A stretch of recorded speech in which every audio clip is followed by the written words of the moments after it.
दोस्तों ये तो हम सभी जानते हैं कि अगर हमारा लॉन्ग टर्म का विज़न है यानी 10 साल 15 साल या उससे ज़्यादा, तो सबसे ज़्यादा रिटर्न बना के देता है स्मॉल कैप।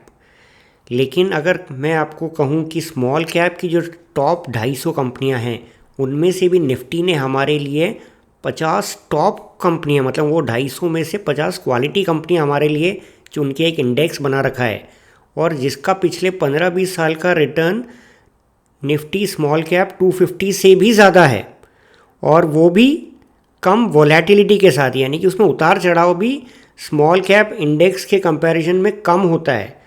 तो आप क्या कहेंगे? तो आप कहेंगे कि यार ये अगर इतना ऐसा होता तो ये हम सबको क्यों नहीं पता है। तो ये भी मैं आपको बताऊंगा कि ये इतने अच्छे अच्छे प्रोडक्ट निफ्टी इंडाइसेस ने खुद हमारे लिए बना के रखे हुए हैं, लेकिन हम में से ज़्यादातर को पता ही नहीं है, और वो क्यों नहीं है उसकी भी बात करेंगे। ठीक है, तो ये इंडेक्स के बारे में सबसे पहले जानते हैं।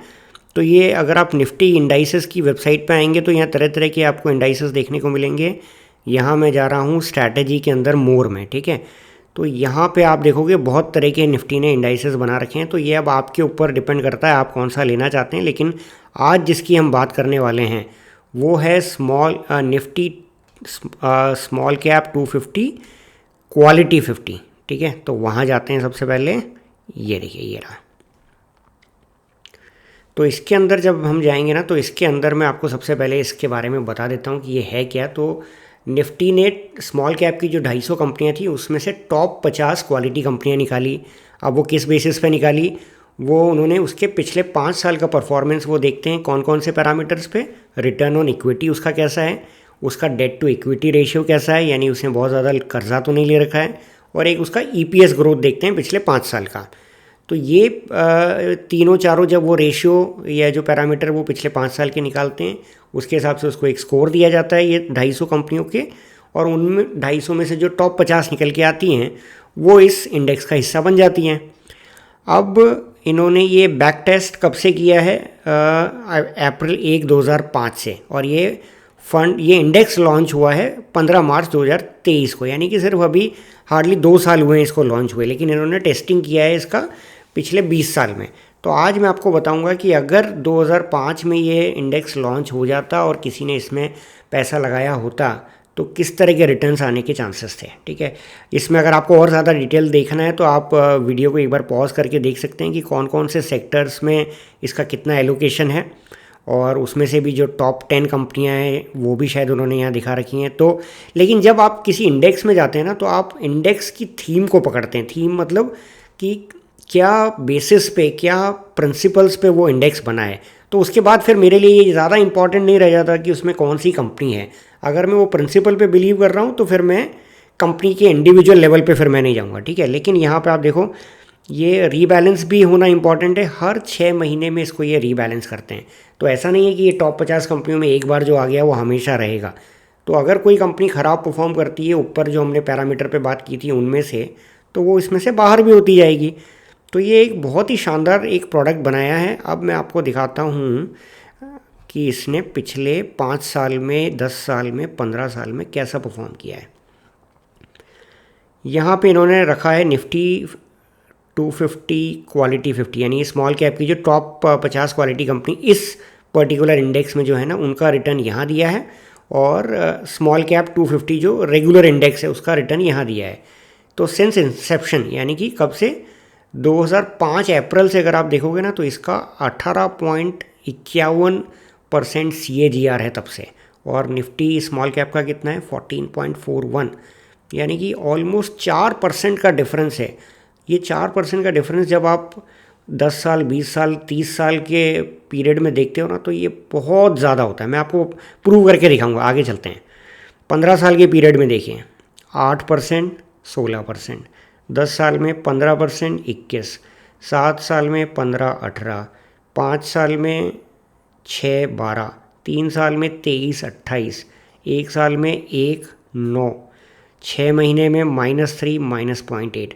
तो आप देखो कोई सा भी ऐसा पीरियड नहीं है 2023 तक जब ये प्रोडक्ट लॉन्च हुआ था कि किसी भी टाइम फ्रेम में इसने निफ्टी स्मॉल कैप 250 से ख़राब किया हो, ऐसा कभी भी नहीं हुआ है।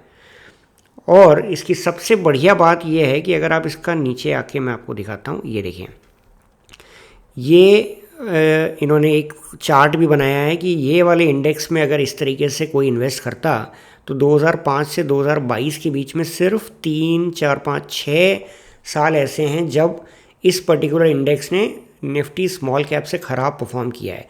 तो ये बहुत ध्यान रखने वाली बात है कि अगर आपका शॉर्ट टर्म का नज़रिया है ना, तो ये सब फिर आपको नहीं करना चाहिए। ये सिर्फ उनके लिए जो कम से कम 8-10 साल 15 साल के नज़रिए के साथ मार्केट में इन्वेस्ट करना चाहते हैं, ठीक है। तो अगर आप लंबा करोगे ना तो बहुत कम चांस हो जाते हैं एटलीस्ट इसके पास हिस्ट्री को देख के कि ये स्मॉल कैप 250 से ख़राब करे। अब स्मॉल कैप 250 ही ख़राब करा तो वो एक अलग बात है। तो देखो, जब इसने ख़राब किया है तो ये 6 साल, लेकिन बाकी सभी साल उसने उससे बेटर परफॉर्म किया है। तो ऑब्वियस है ये ज़्यादातर सालों में बेटर किया होगा, इसीलिए ये ओवरऑल बेटर परफॉर्म करता है। अब मैंने आपके लिए एक वो बनाया है ये एक्सेल, जहाँ पे एक बार हम कंपेयर करेंगे कि ये जो 4% का डिफरेंस या थोड़े कम टाइम में जो 10 साल में किया होता तो कितना 5 साल में। तो अगर आपने सिंस इंसेप्शन अगर किसी ने 1 लाख रुपए लगाए होते स्मॉल कैप 250 इंडेक्स में वर्सेस ये क्वालिटी 50 इंडेक्स में, स्मॉल कैप के क्वालिटी 50 में, यानी जिसकी हम बात कर रहे हैं, तो आज उसकी वैल्यू क्या होती? वो 1 लाख रुपए बन जाता 2023 में, जब तक का डेटा हमारे पास इस इंडेक्स के लॉन्च के दिन था, तो वो हो जाता 21 लाख रुपए। 1 लाख रुपए बन गए आपके 21 लाख रुपए। वहीं अगर आप स्मॉल कैप में लगाते तो 11 लाख, यानी आप देखो ऑलमोस्ट डबल पैसा बन गया है इस वाले के अंदर। तो अगर आपको ये प्रिंसिपली ये चीज़ ठीक लगती है कि स्मॉल कैप के 250 में से 50 टॉप क्वालिटी कंपनी एक निकाली जा सकती है बेस्ड ऑन जो भी इन्होंने पैरामीटर, वो पैरामीटर अगर आपको इन्वेस्टमेंट के हिसाब से ठीक लगते हैं, तो कोई मुझे रीज़न नहीं लगता कि क्यों हम इसमें ना जाएं। अब आप कहेंगे कि अरे यार 2005 में लॉन्च हुआ था, तब किसको पता था, मैं तो इतना जल्दी थोड़ी ना, ये तो अर्ली मूवर एडवांटेज था इसलिए ऐसा हो गया होगा। नहीं, ऐसा नहीं है। अभी आप 10 साल पीछे जाते हैं, अगर 2013 में भी किसी ने ये बात की होती ना, तो भी मैं आपको दिखाता हूँ। देखिए, अगर 2013 में अगर आपने यही लाख रुपए इस क्वालिटी 50 में और ये रेगुलर 250 में डाले होते तो क्या होता? तो ये 1 लाख आपके बन जाते 6,73,000 और यहाँ बनते 4,29,000, यानी यहाँ भी 2.5 लाख का फ़र्क आ गया है पिछले 10 साल में भी। और ये तो हम सिर्फ बात कर रहे हैं अभी लाख रुपए लगाने की। जो बड़े बड़े इन्वेस्टर है, अगर आपके किसी ने 10 लाख लगाया तो आप इमेजिन कर सकते हैं कितना ज़्यादा डिफरेंस आ सकता है। अब आप कहते हैं नहीं साहब 10 साल पहले भी मुझे तो शेयर मार्केट का थोड़ी पता था, मैं थोड़ी ना लगाता। ठीक है, 5 साल पीछे जाते हैं, अगर 2018 से आप करते तो लाख रुपए बन जाते 1,78,000 और यहाँ बनते 1,38। तो इतना ज़्यादा डिफरेंस आ जाता है लॉन्गर पीरियड ऑफ टाइम में। तो मैं तो बिल्कुल भी आपको रेकमेंड नहीं करूँगा कि आपको 5 साल 7 साल का अगर आपका नज़रिया है तो आपको ये नहीं करना चाहिए। अगर आपका नज़रिया कम से कम 10 साल का है ना, तो ही आपके लिए सेंस बनाता है। तो अब ये आप बोलेंगे यार ये अगर इतनी ही बढ़िया चीज़ है तो ये सबको क्यों नहीं पता है? तो ये सबको इसलिए नहीं पता है क्योंकि जो भी मार्केट में कंपनियां हैं जिनको अपना प्रोडक्ट बेचना है, वो ये थोड़ी ना चाहेंगे कि आप इतना सिंपल एक प्रोडक्ट ले लें जिसमें आप रोज़ कोई ख़रीद बेच कुछ नहीं करेंगे, तो ना उनको ब्रोकरेज मिलेगा ना कोई फ़ीस मिलेगी। तो जो अपने